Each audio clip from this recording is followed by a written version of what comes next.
पूर्व मुख्यमंत्री माननीय श्री अर्जुन मुंडा जी से मैं आग्रह करता हूं कि आप आएँ और आशीर्वचन स्वरूप अपने सब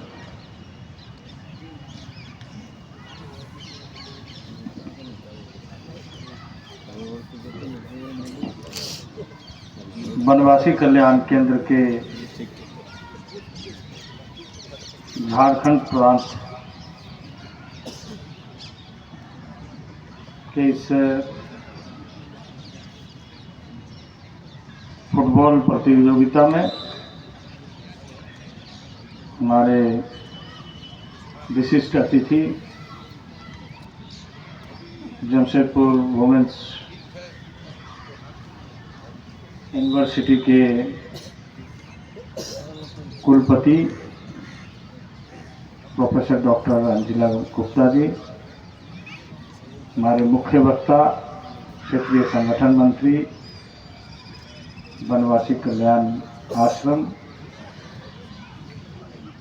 श्री विनोद उपाध्याय जी, यहाँ उपस्थित हमारे टाटा स्पोर्ट्स के डॉक्टर हसन इमाम जी, एशिया के अध्यक्ष श्री इंद्र अग्रवाल जी, प्रांतीय मंत्री वनवासी कल्याण केंद्र के विनीत लाल जी, हमारे डोमन जी,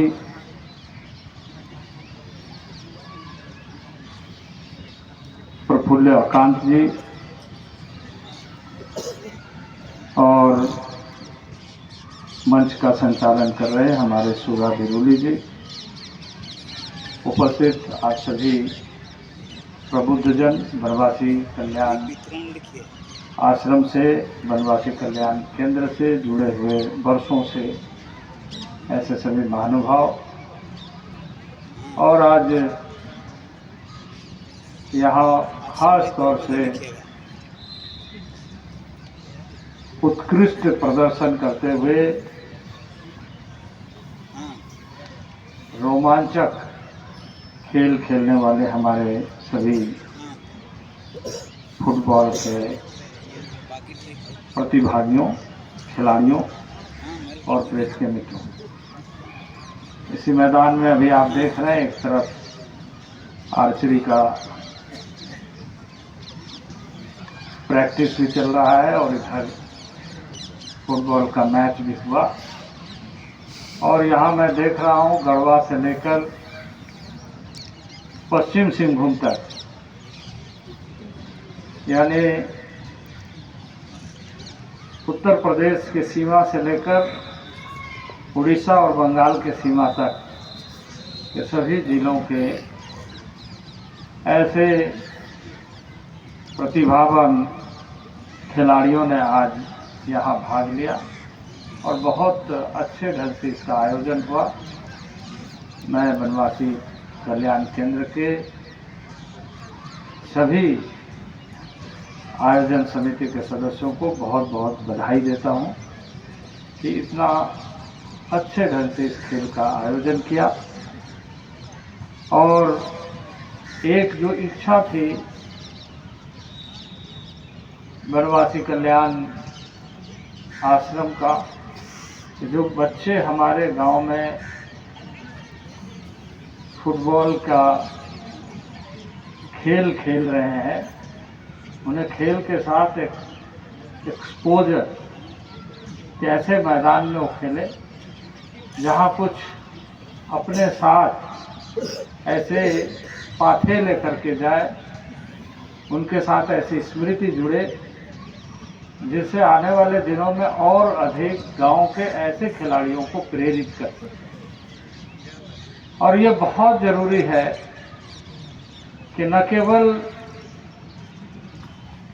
इस तरह के आयोजनों में कुछ खिलाड़ी मैदान में खेल रहे हैं, बल्कि झारखंड प्रांत हो या पूरे देश की आबादी को देखें तो खेल के विविध क्षेत्रों में वॉल्यूम की आवश्यकता है। जो हमारी आबादी है उस आबादी के अनुसार खेलने वालों की संख्या और अधिक बढ़ना चाहिए और उस वॉल्यूम के साथ लक्ष्य निर्धारित करते हुए खिलाड़ियों को खासकर एक प्रतिबद्धता के साथ कि वो अपने लिए भी खेल रहे हैं, अपने गांव, अपने परिवार के लिए भी खेल रहे हैं और उनकी उपलब्धियां इस तरह से कि वो देश के लिए भी खेल रहे हैं। देश के लिए एक खिलाड़ी का खेलना सबसे महत्वपूर्ण होता है युवा काल में प्रत्येक नागरिक का, कि वो स्पोर्ट्स के साथ, खेल के बहुत सारे आयाम हैं, बहुत सारे क्षेत्र हैं जिसमें किसी न किसी खेल में जुड़ करके वो अपने को, अपने प्रतिभा को सामने लेकर के आए। और मैं समझता हूं कि पिछले वर्षों से वनवासी कल्याण आश्रम ऐसे खोज और प्रतिभाओं को उभारने का प्रयत्न कर रहा है। झारखंड में पहले राष्ट्रीय स्तर का राष्ट्रीय वनवासी कल्याण आश्रम का खेल का आयोजन हुआ है रांची में। अभी मैंने सुना हमारे प्रफुल्ल जी से बता रहे थे कि अभी इसके बाद रायपुर में एक राष्ट्रीय खेल का आयोजन वनवासी कल्याण आश्रम की तरफ से होने जा रहा है। छत्तीसगढ़ में जसपुर जिला में नानाजी के नेतृत्व में एक छोटा संगठन इस रूप से प्रारंभ हुआ कि सेवा के प्रकल्प के नाते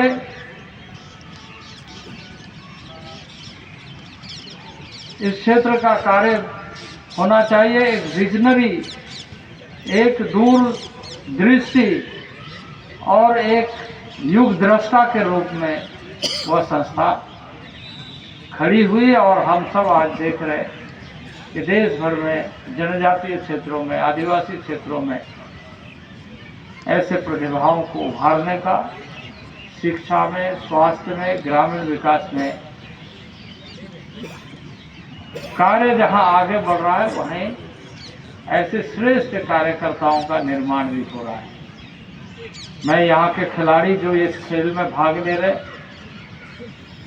बहुत अच्छा रोमांचपूर्ण खेल को हमने देखा और हमें आशा है कि इसी तरीके से आप खेल की जो एक जीवट प्रतिबद्धता है उसको अपने जीवन में सफलता के नए नए सोपानों गढ़ते हुए आगे बढ़े।